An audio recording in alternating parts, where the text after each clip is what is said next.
आजमगढ़ में हुआ जनहित इंडिया का भव्य लोकार्पण। जनपद के प्रबुद्ध जनों ने किया शिरकत। सैकड़ों लोग बने ऐतिहासिक पल के गवाह। ऐसे कामना करूंगा कि आज का ये बात जिस तरह आप मेहनत करते हैं इसी तरह प्रगति करें और बुलंदियों को पहुंचे। याद है वह लेखनी आज भी चल रही है और चलती रहेगी, मुझे पूरा विश्वास है। आग लगती है, आग लगती रहेगी, मुझे पूरा विश्वास है। यही गुनाह बार बार कर रहा हूं मैं कि अपनी सारी हदें पार कर रहा हूं मैं।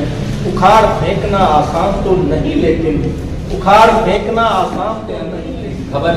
खबर है कि एक आदमी को कुत्ते ने काटा, तो वो कहते हैं कि ये खबर नहीं कि एक आदमी कुत्ते ने काटा, खबर ये है कि आदमी ने कुत्ते को काटा। दुनिया के सबसे सघन आबादी जहां बसती है उसका नाम है आजमगढ़ और गाजीपुर। पूरे दुनिया की जिस आदमी ने संघर्ष नहीं देखा है, संघर्ष नहीं किया है, उसने जीवन नहीं जिया है। हिंदी दैनिक समाचार पत्र जनहित इंडिया के प्रथम अंक प्रवेशांक का लोकार्पण 11 दिसंबर 2022 दिन रविवार को आजमगढ़ में हुआ, जिसमें जनपद आजमगढ़ के प्रबुद्ध जनों ने शिरकत किया। लोकार्पण समारोह में आए अतिथियों ने जनहित इंडिया समाचार पत्र समूह के संपादक को सफल प्रकाशन की शुभकामनाएं देते हुए कहा कि जनहित इंडिया को जब भी उनकी मदद की ज़रूरत होगी तो वो उनके लिए हमेशा तैयार रहेंगे। लोकार्पण समारोह का कार्यक्रम 2 सत्रों में हुआ। पहले सत्र में भाजपा के वरिष्ठ नेता और आजमगढ़ सदर विधानसभा के पूर्व प्रत्याशी अखिलेश मिश्र गुड्डू, कांग्रेस के जिला अध्यक्ष और आजमगढ़ सदर विधानसभा के पूर्व प्रत्याशी प्रवीण कुमार सिंह व दीवानी न्यायालय अभिभाषक संघ के अध्यक्ष दयाराम यादव, सार्क रिपोर्टर समूह के मालिक अरविंद कुमार सिंह, पीजी कॉलेज भुड़कुड़ा गाजीपुर के assistant professor doctor Santosh Kumar Singh व doctor Upendra Dubey, PG college Terhi Azamgarh के प्रोफेसर मदन मोहन पांडे, पूर्व प्राचार्य आदि ने अपना विचार व्यक्त किया। कार्यक्रम की अध्यक्षता जर्नलिस्ट क्लब के अध्यक्ष आशुतोष द्विवेदी ने किया। लोकार्पण समारोह के दूसरे सत्र में उत्तर प्रदेश विधान परिषद के सदस्य विक्रांत सिंह रिसू ने बतौर मुख्य अतिथि शिरकत किया और उन्होंने जनहित इंडिया के संपादक और उनके जज्बे की सराहना की। जैसा जिस कार्यक्रम में हम लोग आए हैं जनहित इंडिया के लॉन्चिंग में, जिसके संस्थापक मदन बाबा जी, जिनका आशीर्वाद हम लोग को शुरुआत से मिलता रहा है और हम लोग के परिवार के सदस्य के रूप में हमेशा हम लोग के बीच में रहे हैं। जो भी हम लोग को दुख सहयोग या जिस चीज़ की जरूरत रही है, इनका आशीर्वाद और सहयोग हमेशा प्राप्त होता रहा है। और इस चीज़ के लिए मैं तो बहुत छोटा हूँ, बहुत धन्यवाद आपको देता हूँ और यही ऊपर वाले से कामना करूँगा कि आज का ये बात जिस तरह आप मेहनत करते हैं इसी तरह प्रगति करें और बुलंदियों को पहुंचे। हिंदी दैनिक जनहित इंडिया के प्रथम अंक के लोकार्पण के अवसर पर वरिष्ठ पत्रकार प्रभाकर मिश्र ने अपने विचार व्यक्त किए। उनमें कुछ करने का जुनून होता है और जुनून के साथ पूरी तन्मयता से, पूरे समर्पण से लगने की कुवत है, क्षमता है। मैंने उनको देखा है, मैंने उनको परखा है।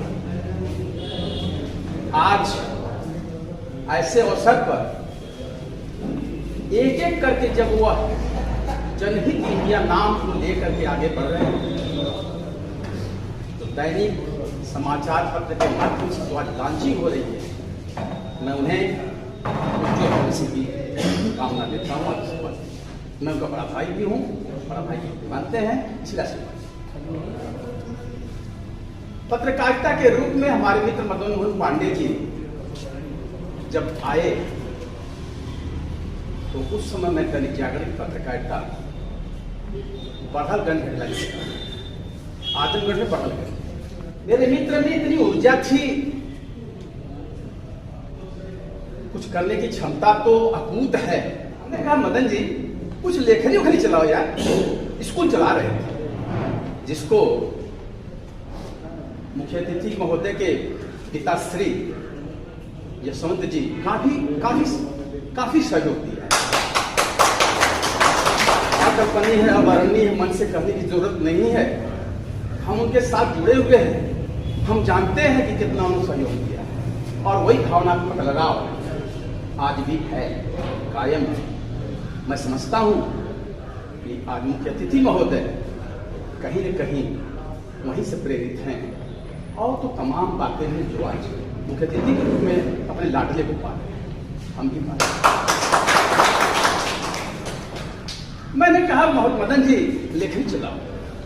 कहे यार आगे के चल रहे तो पीछे पीछे चलो, चलते हैं, साथ में जोड़ी रहेगी। कहे कि अखबार में लाओ, ठीक हम साथ में रहेंगे। तो मैं अपने ब्यूरो चीफ श्री हरिशरण पंत जी से कहा, उस समय ब्यूरो चीफ हुआ करते थे, क्योंकि भैया एक हमारे मित्र बहुत तेज तर्रार हैं, उनकी लेखनी में आग आएगी, आग उगलेगी उनकी लेखनी। अगर आप अवसर दें तो लाऊं, हमारी इच्छा उनको जोड़ा जाए। तो कहा यार देखो कहां से लाया जाए। सिंहपुर में शंकर सिंह यादव लिखते हैं, जहाना के बहादुर चौबे लिखते हैं, बड़गंज में तुम लिखते हो और उधर एक बता रहे हो, कहां से लाए। खैर सहयोग नहीं मिला। हम चाहते थे कि मेरे साथी रहें। विनोद भैया से कहा, भैया उसमें विनोद जी आज के अखबार के ब्यूरो चीफ हुआ। विनोद भैया से कहा कि भैया ऐसी सी बात है, हमारे मित्र हैं, पुराना अखबार है, बेचारा अपने बुरे दिन से गुजर रहा है और जरूर मुझे लगता है कि वो आदमी जुड़ेगा तो संबल मिलेगा, तरक्की होगी, अखबार बिकेगा, अखबार बढ़ेगा, कॉलम लिखा जाएगा। क्या भेंट कराओ। हाँ हम देखो 5 तारीख को जाएंगे, चिड़ैया कोट थाने में कुछ काम है, श्रीमान मुख्य अतिथि महोदय के आवास के ठीक सामने थाना है चिड़ैया कोट। मैंने मदन जी हाँ आइए चला जा। भैया देखिए जागरण का तो नहीं मिल रहा है, आज का मिल रहा है। अगर आज में करना हो कहीं चलो, गुस्सा तो चाहे कम से कम भीड़ में। हमने इनको खेल खा के बस भीड़ में अखबार की भीड़ में लाया। ब्यूरो चीफ साहब थाना चिड़ियापुर बैठे हुए थे, उसमें यूपी बोर्ड की परीक्षाएं चल रही और मैं इंटरमीडिएट बड़गंज में अंग्रेजी का प्रवक्ता था, यही इंटरमीडिएट मानता है। खैर अब छोड़ करके मैं बात करता हूँ। उसी परीक्षा के बीच में मंच जो लंच होता है, संचालन नहीं करता था परीक्षा का, मदन जी को बुलाया, मदन जी आइए, वहाँ मुलाकात हो गई, हम आधा घंटा समय दे पाएंगे। वहाँ मैं मुलाकात कराया, परिचय कराया, मदन पांडे जी हैं भैया। वो देखे विनोद जी, विनोद भैया बहुत अच्छा बोलते हैं और व्यक्तित्व का परीक्षण अच्छा करते हैं, जी तो हो बढ़िया तो है, ठीक है, ये हुआ तमाम बातें कहे। एक समाचार लिख कर ले आओ और परसों बुधवार है मिलो, समझे कि अखबार में समाचार लिख कर ले आओ। मैं समाचार क्या लिख कर ले आऊँ, अभी अनुभव तो था नहीं, कौन समाचार लिख कर लाओ, समाचार मिलेगा तुम समाचार लिख कर लाएंगे। हम कहें ठीक है, बढ़ाइए मत, समाचार बनाइएगा, होगा। अपॉइंटमेंट के लिए है क्यों पंडित बाहर निकल, पंडित पूछ रहे कहो यार कैसे समाचार लिखे, कहाँ समाचार लिखेंगे। हम कह जन सरोकार की समस्याएं अखबार में आती हैं और बहुत समस्याएं हैं जो आपके इर्द गिर्द हैं, उसको पहचान नहीं रहे। आप एक पत्रकार की नजर से उसको देखिए, समाचार है। कहे कौन समाचार, कैसे समाचार बनाऊं। हम कह देखिए मच्छर बहुत लग रहा है, मच्छरों का प्रकोप फैला हुआ है, दवाइयां छिड़कवाए, समाचार बनाइए। तब हम तो बनाइए समाचार। मदन जी मच्छरों का समाचार बनाए कि क्षेत्र में मच्छरों का प्रकोप काफी फैला हुआ है और बीमारियां फैल रही है, ये है वो, तमाम समाचार बनाए थे। अब तो मैं अपनी नजरों से उसका थोड़ा सा मिलमेल किया। हम लोग बुधवार के दिन दोपहर में पहुंचे, देखे समाचार लगा पहली बार समाचार जब लगता है तो लगता है कि हम भी पत्रकार अब हो गए, और हमारे तमाम मीडिया बंधु बैठे हैं। समाचार जब देते हैं तो उम्मीद करते हैं समाचार बढ़िया से हमारा प्रकाशित किया जाए या प्रसारित किया जाएगा। अच्छा लगा, मुझे याद है वह लेखनी आज भी चल रही है और चलती रहेगी, मुझे पूरा विश्वास है। आग लगती है, आग लगती रहेगी, मुझे पूरा विश्वास है। एक संस्मरण और, मदन जी का घर चकतपानपुर बाजार में, आज जो पीजीआई के रूप में काफी विकसित बाजार है, तब बहुत छोटा सा बाजार। आज में इन्होंने समाचार लिखा गांव गिराम, पंडित साहब जागो। उस समय आज में एक समाचार हुआ करता था, किसी गांव ले लीजिए, उस फोकस करिए, पूरे गांव के सब बातों को लिखिए, समस्या जो भी हो सब लिखिए। मदन पांडे जी लिख दिए गांव गिराम में चक्रपान। आपका घर कनैला में है, लेकिन चक्रपानपुर बाजार आधा कनैला में बसा हुआ है, आधा चक्रपानपुर, आधा जलालपुर, आधा चक्रपानपुर, कनैला, जलालपुर, चक्रपानपुर मिलाकर चक्रपानपुर बाजार। आप कनैला में, कनैला के हिस्से में आपका मकान और विद्या है, लेकिन चक्रपानपुर है। इन्होंने लिखा गांव गिराम। गांव गिराम में तमाम समाचारों को लिखने के बाद एक बार लिखा कि यहाँ पर एक प्राथमिक स्वास्थ्य केंद्र है जहां के डॉक्टर नदार, दर्शन दुर्लभ है, नदार कहते हैं दर्शन दुर्लभ। ये समाचार सभी लोग, हमारे समाज तमाम मित्र बैठे हुए सब लोग चलाते हैं, तो वह आग उगलती है। वो लग गई वहां के डॉक्टर को, लग गई वहां के कंपाउंडर को, लग गए इनके पीछे। घर का मूर्ति का बोलते हैं, घर का मूर्ति। अब ये पत्रकार कैसे, मदन निकाल दिए? मदन नहीं निकाले, मदन पत्रकार निकाले, वो भूल गए। मदन जी को लगे घेर में तमाम दबाव बनाने लगे। नोटिस गई, कानूनी नोटिस गई इनके यहाँ, हमसे मिले, हम लोग रोज मिलते थे, कहे यार मिश्रा जी नोटिस भेज दिए, हम लोग ठीक है, निपटा गया।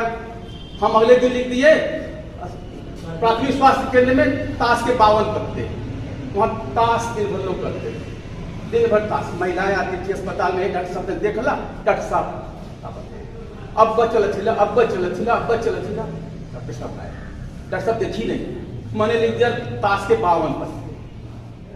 फिर हो हल्ला हुआ।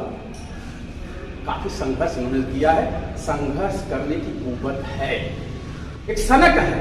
अगर इनको संकी कहा जाए, कर्म के प्रति कर्मयोगी है, संकी कहा जाए। जो दिमाग में बैठ, मैं बचपन से देखा हूं, जो दिमाग में बैठ गया तो मिलना ही चाहिए। उसके लिए जितना जतन करना हो करते हैं।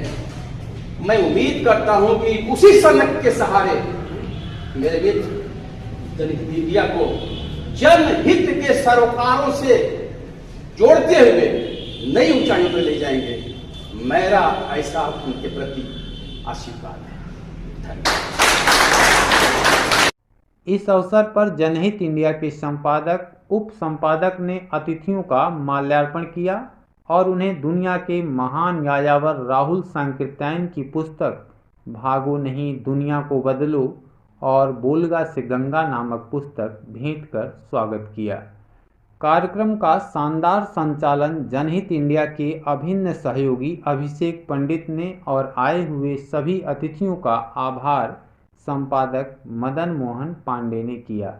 इस अवसर पर उत्तर प्रदेश विद्युत आउटसोर्स मजदूर संघ के महामंत्री आशीष कुमार पांडे और अध्यक्ष वेद प्रकाश पांडे, पत्रकार और ग्राम प्रधान रविकांत मौर्य, मां Sharda group of colleges शंभुपुर Gahji के निदेशक संजय कुमार सिंह, जनहित इंडिया के संरक्षक राजगुरु मिश्रा, वरिष्ठ अधिवक्ता बजरंग मिश्र, जनहित इंडिया के उप संपादक शशांक मिश्र, अशोक कुमार दुबे, आजमगढ़ मंडल प्रभारी Durga Prasad Pandey, Lucknow bureau chief Shatrughan Chaubey, Azamgarh bureau chief Prem Kumar Dubey, छायाकार दुर्गेश दुबे, पत्रकार राजेश कुमार रायसेरू, संदीप मिश्रा, दुर्गेश पांडे, विभव उपाध्याय, आनंद सिंह सोनू, पत्रकार ब्रजेश यादव, विज्ञापन व्यवस्थापक मधुसूदन पांडे व स्वांतः सुखाय सेवा प्रकल्प के प्रधान स्वामी चार्टर्ड अकाउंटेंट विजय शंकर पांडे तथा विश्व मुक्त भारत व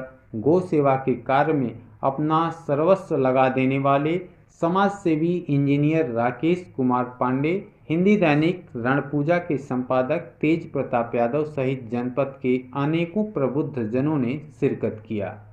आइए सुनते हैं कि लोकार्पण समारोह में मौजूद अतिथियों में से किसने क्या कहा। 4 लाइन के माध्यम से मैं पांडे जी को अपनी 4 लाइन की कविता समर्पित कर रहा हूँ। यही गुनाह बार बार कर रहा हूँ मैं, यही गुनाह बार बार कर रहा हूँ मैं कि अपनी सारी हदें पार कर रहा हूँ मैं। यही गुनाह बार बार कर रहा हूँ मैं कि अपनी सारी हदें पार कर रहा हूँ मैं। उखाड़ फेंकना आसान तो नहीं लेकिन, उखाड़ फेंकना आसान तो नहीं लेकिन हवा को लहर को तैयार कर रहा हूँ मैं, हवा को लहर को तैयार कर रहा हूँ। हमारी शुभकामना आप सारे लोगों की है कि आप जो है अपने दैनिक समाचार पत्र के माध्यम से जो जनता की समस्याएं हैं उसको जो है उजागर करें और लोगों के बीच में सच्चाई का एक लहर तैयार करें या एक वातावरण तैयार करें। इन्हीं शब्दों के साथ मेरी बार बार शुभकामनाएं। साथियों, धीरे धीरे कार्यक्रम काफ़ी लंबा हो गया है और अब हम अपने समापन की ओर बढ़ रहे हैं। ये सच है कि मदन जी ने काफ़ी मेहनत की है और वही है, कोई शेर है कि मैं अकेला ही चला था जाने में मंजिल, मगर लोग जुड़ते गए, कारवां बनता गया। आज मदन जी अपने साथ बहुत साथियों को जोड़ रखे हैं और उनकी सबसे बड़ी खासियत ये है कि संबंधों को निभाने वाले व्यक्तित्व हैं और संबंध निभाने को किसी हद तक जा सकते हैं। पत्रकारिता एक जोखिम भरा क्षेत्र है। एक पत्रकारिता के प्रोफेसर से एक बार कहीं मेरी चर्चा हो रही थी तो उन्होंने बताया कि वो पढ़ाते हैं, जब उनके स्टूडेंट पूछते हैं कि खबर खबर है कि एक आदमी को कुत्ते ने काटा, तो वो कहते हैं कि ये खबर नहीं कि एक आदमी को कुत्ते ने काटा, खबर ये है कि आदमी ने कुत्ते को काटा। तो नज़रिया आप सभी पत्रकार साथी हैं जो शुरू से हम लोग बातचीत कर रहे थे कि पत्रकारिता किस दिशा में जानी चाहिए, उसका क्या उद्देश्य है और कैसी होनी चाहिए उसकी गुणवत्ता, उसका संकट। तो निश्चित तौर पे पत्रकारिता में संकट तो आज आया है, उसके विस्तार पे नहीं आया है, उसका विस्तार तो व्यापक हुआ है। आज अगर आप पोर्टल पे चले जाएं तो आपके शहर में कम से कम मुझे 1000-1500 पोर्टल तो रन कर रहे हो। कुछ बिंदु मैं भी अपनी तरफ रखना चाहूँगा, जैसे कि एक समस्या आती है, पत्रकार को लोकतंत्र का चौथा स्तंभ कहा जाता है और चौथे स्तंभ की सुरक्षा की कोई व्यवस्था समाज में नहीं है। अगर क्राइम रिपोर्टर बड़ा से बड़ा कोई खबर छाप दे और क्रिमिनल उसके पीछे पड़ जाए तो पुलिस विभाग कुछ नहीं करता उसके लिए। ये एक व्यवहारिक सत्य है। या इसी तरह से कोई मीडिया समूह चलाने के लिए विज्ञापन, आर्थिक स्रोत जुटाना एक बहुत बड़ी समस्या है। हमारे क्षेत्र में लोग अखबार पढ़ते नहीं, देखते हैं। अखबार लिखने की चीज नहीं है, अखबार मुद्दों को उठाने की चीज है। तो बहुत कमिटेड मतलब पेशा है और इसमें जिस आर्थिक विमर्श की हम बात कर रहे हैं, बार बार जो आर्थिक बात कर रहे हैं, जिस दिन हिंदी क्षेत्र का पाठक गंभीर हो जाएगा किसी अखबार को किसी विज्ञापन की आवश्यकता नहीं पड़ेगी। दुनिया के सबसे सघन आबादी जहां बसती है उसका नाम है आजमगढ़ और गाजीपुर। पूरे दुनिया के नक्शे में आप देखें सबसे सघन आबादी यहाँ रहती है। अगर हर कोई दैनिक इंडिया खरीदना शुरू कर देगा तो किसी विज्ञापन की जरूरत नहीं पड़ेगी। तो कहीं ना कहीं ये दो तरफा साझेदारी का मामला है। मैं अपने विचारों के प्रति ईमानदार रहूं, मैं अपने लेखन के शिल्प के प्रति ज़्यादा सजग रहूं तो पाठक भी पढ़ेंगे और अगर पाठक पढ़ना शुरू करेगा तो पे करेगा और पे करेगा तो अखबार हो, पत्रिका हो, चैनल हो, सब चलेगा। तो ये बहुत नैतिकतापूर्ण बात है। बहरहाल अब मैं सीधे अपने अभिभावक मामा जी को मैं कहना चाहूँगा कि आप अपने उद्बोधन से हम लोगों को दिशा दें।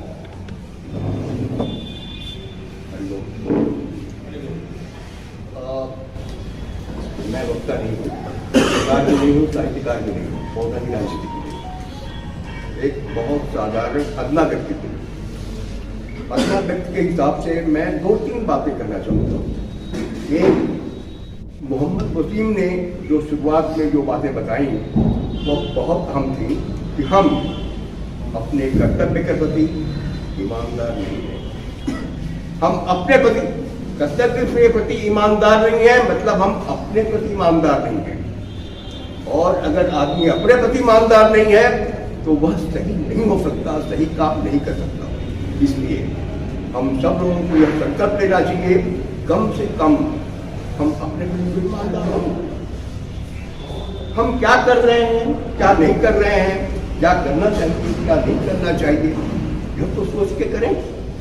हम ईमानदार नहीं है, चलिए हम यह तो प्रण लें कि हम अपने प्रति ईमानदार होंगे, अपना काम सही करेंगे, दूसरों को धोखा नहीं देंगे, बातों में नहीं बचाएंगे। कम से कम यह तो प्रतिज्ञा लें और इसके लिए कदम आगे बढ़ाएं। एक बात। दूसरी बात, मेरे जुझारू नाट्यकार अभिषेक पंडित, उनकी बातों पे आता हूँ प्रारंभ से अंत में। उन्होंने जो बातें अभी कही वो बहुत ही महत्वपूर्ण है। और संघर्ष ही जीवन है। अगर संघर्ष नहीं है तो जीवन नहीं है। जिस आदमी ने संघर्ष नहीं देखा है, संघर्ष नहीं किया है, उसने जीवन नहीं जिया है, वह खाता पीता पढ़ता चला गया है, वह जीवन नहीं है। जीवन के लिए संघर्ष आवश्यक है। इसलिए संघर्ष को आमंत्रित करें, संघर्ष को आमंत्रित करें और संघर्ष में चलें, तब आपका जीवन सफल होगा। बहुत नहीं पढ़ा करके समय बहुत हो गया है, सबको जाना है। मैं मदन जी पे आता हूँ। मदन एक जुझारू व्यक्ति हैं, कर्मठ व्यक्ति हैं और कहाँ से कहाँ आए हैं यह आपके सामने है। यह जो दैनिक पत्र यह निकाल रहे हैं, इसके अंत में लिखा हुआ है सच्चाई का दस्तावेज। मैं इन पे यह भरोसा रखूंगा कि इस सच्चाई के दस्तावेज को जो आपके सामने ये रखने जा रहे हैं आज से, तो सच्चाई का दस्तावेज ही बनाएगा।